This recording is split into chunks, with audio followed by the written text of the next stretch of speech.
This saxophone is so widely forgotten, and this is going to be a really interesting video.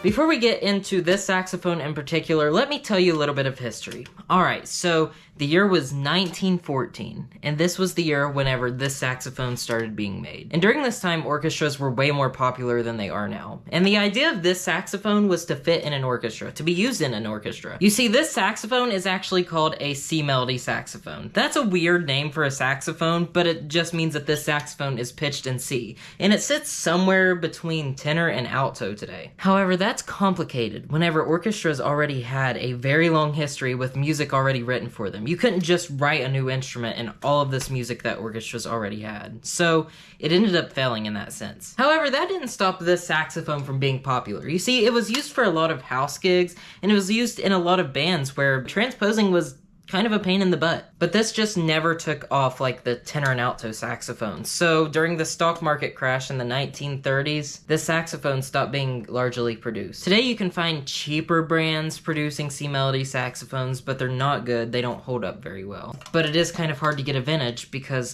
they're hard to come across by. And even with all that online ordering and stuff, you don't know what condition they're going to be in.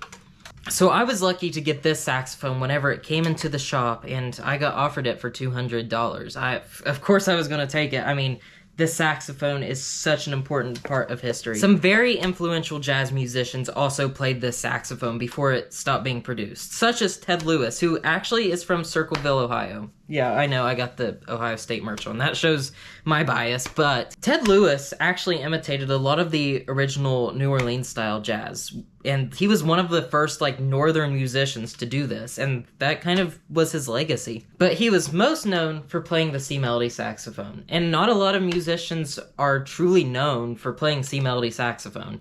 See, that's the thing, is there's only really 3 or 4 popular C melody saxophonists. Well, there's tons of tenor and alto saxophonists out there. So saxophonists, during your next transcription, why don't you try to transcribe some C melody saxophone?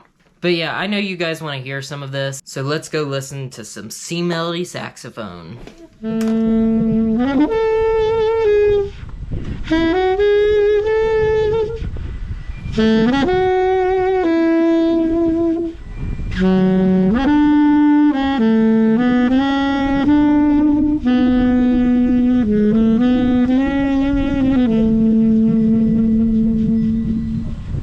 Okay, so in that video, you could probably tell that it's really awkward to hold. I mean, you gotta really pull your neck strap up here and that's super awkward. And I don't like that. I don't know why it's like that. I feel like it should work the same with the neck straps on tenor and alto, but for some reason it just doesn't. And there are special neck straps you can get for these. I saw them online the other day. But I don't know, it's just, I don't feel like you should have to. I feel like this should just work with this. This should have been made the same as tenor and alto. But you know, besides that, the sound is really good. I mean, I really enjoy the sound of the C melody saxophone. And it's a real shame these aren't played more today. Maybe I can make that a thing. I don't know. Check in on the future to see if I end up playing C melody saxophone more. Oh, also, you might have noticed that I'm using an alto mouthpiece here. Oh my gosh, that's hard to get off. This is an alto mouthpiece, and you can use these on C melody saxophones. There are C melody mouthpieces made, but something that's really, really interesting is how you can just pop on an alto mouthpiece on here.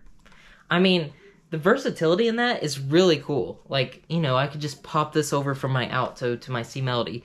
That saves me from having to buy new reeds, saves me from having to buy a new setup on here. I can just pop it on my C melody and play like normal.